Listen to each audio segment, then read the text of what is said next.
ನಮಸ್ತೆ, ನಾನು ನಿಮ್ಮ ಶ್ವೇತಾ ಮೋಹನ್. ಸ್ವಾಗತ ಸುಸ್ವಾಗತ ಶ್ವೇತಾ ಅಡುಗೆ ಚಾನಲ್ಗೆ. ಇನ್ನೂ ಯಾರು ನನ್ನ ಚಾನಲ್ನ ಸಬ್ಸ್ಕ್ರೈಬ್ ಮಾಡ್ಕೊಂಡಿರೋ ನೋಡ್ತಿದ್ರೆ ಪ್ಲೀಸ್ ಹೋಗಿ ಸಬ್ಸ್ಕ್ರೈಬ್ ಮಾಡ್ಕೊಳ್ಳಿ. ಹಾಗೆ ಪಕ್ಕದಲ್ಲಿರುವ ಬೆಲ್ಲೈಕನ್ನ ಕ್ಲಿಕ್ ಮಾಡಿ. ನಾನು ಮಾಡೋ ವಿಡಿಯೋಸ್ ಎಲ್ಲ ನಿಮಗೆ ನೋಟಿಫಿಕೇಷನ್ ಬರುತ್ತೆ.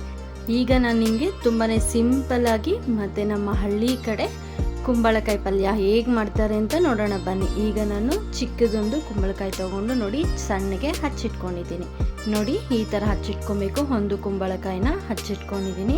ಈಗ ಒಗ್ಗರಣೆಗೆ ಎಣ್ಣೆ 8 ಟೇಬಲ್ ಸ್ಪೂನ್ ಅಷ್ಟು ತೊಗೊಂಡಿದ್ದೀನಿ. ಸಾಸಿವೆ 3/4 ಟೇಬಲ್ ಸ್ಪೂನ್ ಅಷ್ಟು ತೊಗೊಂಡಿದ್ದೀನಿ. ಕರಿಬೇವು ಸ್ವಲ್ಪ, ಅರಿಶಿನ ಪೌಡರ್ 1 ಸ್ಪೂನ್, ಕಡಲೆಬೇಳೆ 2 ಸ್ಪೂನ್ ಅಷ್ಟು ತೊಗೊಂಡಿದ್ದೀನಿ. ರುಚಿಗೆ ತಕ್ಕಷ್ಟು ಉಪ್ಪು. ನೋಡಿ ದಪ್ಪ ಸೈಜ್ದು 2 ಈರುಳ್ಳಿನ ಹಚ್ಚಿಟ್ಕೊಂಡಿದ್ದೀನಿ. ಹಸಿಮೆಣಸಿನ್ಕಾಯಿ 8ರಿಂದ 10 ಆಗುವಷ್ಟು ತೊಗೊಂಡಿದ್ದೀನಿ. ಕೊತ್ತಂಬರಿ ಸ್ವಲ್ಪ, ಟೊಮೆಟೊ 1 ಸಣ್ಣಗೆ ಹಚ್ಚಿಟ್ಕೊಂಡಿದ್ದೀನಿ. ಧನಿಯಾ ಪೌಡರ್ 1 ಸ್ಪೂನ್ ತೊಗೊಂಡಿದ್ದೀನಿ. ಅರ್ಧ ಚಿಪ್ ಕೊಬ್ಬರಿನ ತುರಿದಿಟ್ಕೊಂಡಿದ್ದೀನಿ. ಈಗ ಹೇಗೆ ಮಾಡೋದು ಅಂತ ನೋಡೋಣ ಬನ್ನಿ.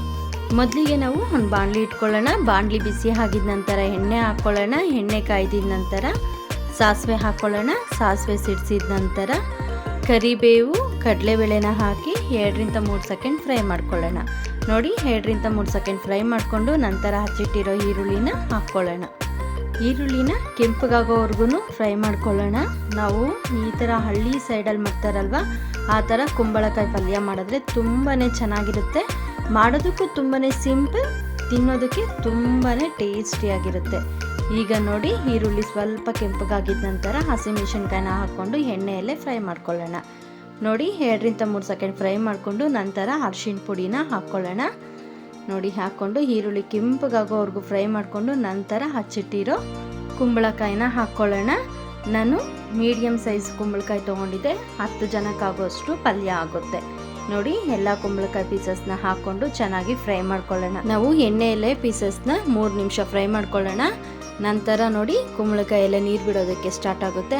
ಆಗ ರುಚಿಗೆ ತಕ್ಕಷ್ಟು ಉಪ್ಪು ಹಾಕ್ಕೊಳ್ಳೋಣ. ನೋಡಿ ಉಪ್ಪು ಹಾಕಿ ಚೆನ್ನಾಗಿ ಫ್ರೈ ಮಾಡ್ಕೊಳ್ಳೋಣ. 2ರಿಂದ 3 ನಿಮಿಷ ಫ್ರೈ ಮಾಡಿಕೊಂಡು ನಂತರ ಇದಕ್ಕೆ ಟೊಮೆಟೊನ ಹಾಕ್ಕೊಳ್ಳೋಣ. ನಾನು 1 ಟೊಮೆಟೊ ಹಾಕ್ಕೊಳ್ತಿದ್ದೀನಿ.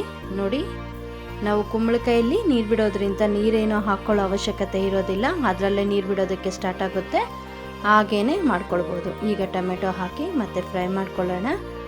ನೋಡಿ ಫ್ರೈ ಮಾಡಿಕೊಂಡು 1ರಿಂದ 2 ನಿಮಿಷ ಫ್ರೈ ಮಾಡಿಕೊಂಡು ನಂತರ ಇದಕ್ಕೆ ಒಂದು ಪ್ಲೇಟ್ ಮುಚ್ಚಿ ಬೇಯಿಸ್ಕೊಳ್ಳೋಣ. ನಾವು ಪ್ಲೇಟ್ ಮುಚ್ಚಿದ ನಂತರ ಆಗಾಗ ತೆಗ್ದು ಕೈ ಆಡಿಸ್ಕೊತಿರ್ಬೇಕು. ಯಾಕಂದರೆ ತಳೆ ಹಿಡಿಯೋ ಚಾನ್ಸಸ್ ಇರುತ್ತೆ. ಯಾಕಂದರೆ ನಾವು ನೀರೇನು ಹಾಕ್ಕೊಳ್ಳೋದಿಲ್ಲಲ್ವ, ಹಾಗಾಗಿ ತಳೆ ಹಿಡಿಯೋ ಚಾನ್ಸಸ್ ಇರುತ್ತೆ. ಆಗಾಗ ಕೈ ಆಡಿಸ್ಕೊತಿರ್ಬೇಕು. ನೀವೇನಾದರೂ ಈ ಥರ ಒಮ್ಮೆ ನಿಮ್ಮ ಮನೆಯಲ್ಲಿ ಕುಂಬಳಕಾಯಿ ಪಲ್ಯ ಮಾಡಿದ್ರೆ ಅಂತೂ ಕುಂಬಳಕಾಯಿ ಪಲ್ಯ ತಿನ್ನಲ್ಲ ಅನ್ನೋರು ಸಹ ಇಷ್ಟಪಟ್ಟು ತಿಂತಾರೆ. ಅಷ್ಟು ಚೆನ್ನಾಗಿರುತ್ತೆ.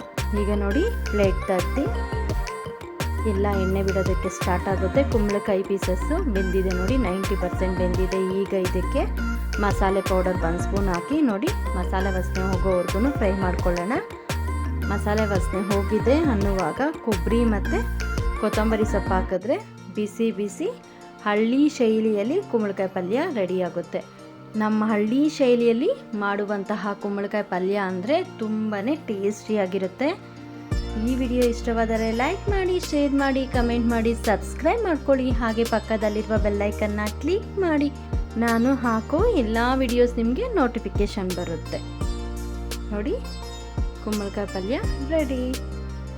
ಇದ್ರ ಜೊತೆ ಅಂತೂ ದೋಸೆ, ಚಪಾತಿ, ಪೂರಿ, ರೊಟ್ಟಿ ಮತ್ತು ಅನ್ನ ಸಾಂಬಾರು ಸೈಡ್ ಡಿಶ್ ಆಗಿ ತಿಂತಿದ್ರೆ ಅಂತೂ ತುಂಬಾ ಚೆನ್ನಾಗಿರುತ್ತೆ. ಈ ವಿಡಿಯೋ ಕೊನೆಯವರೆಗೂ ನೋಡಿದವರಿಗೆ ತುಂಬ ಧನ್ಯವಾದಗಳು.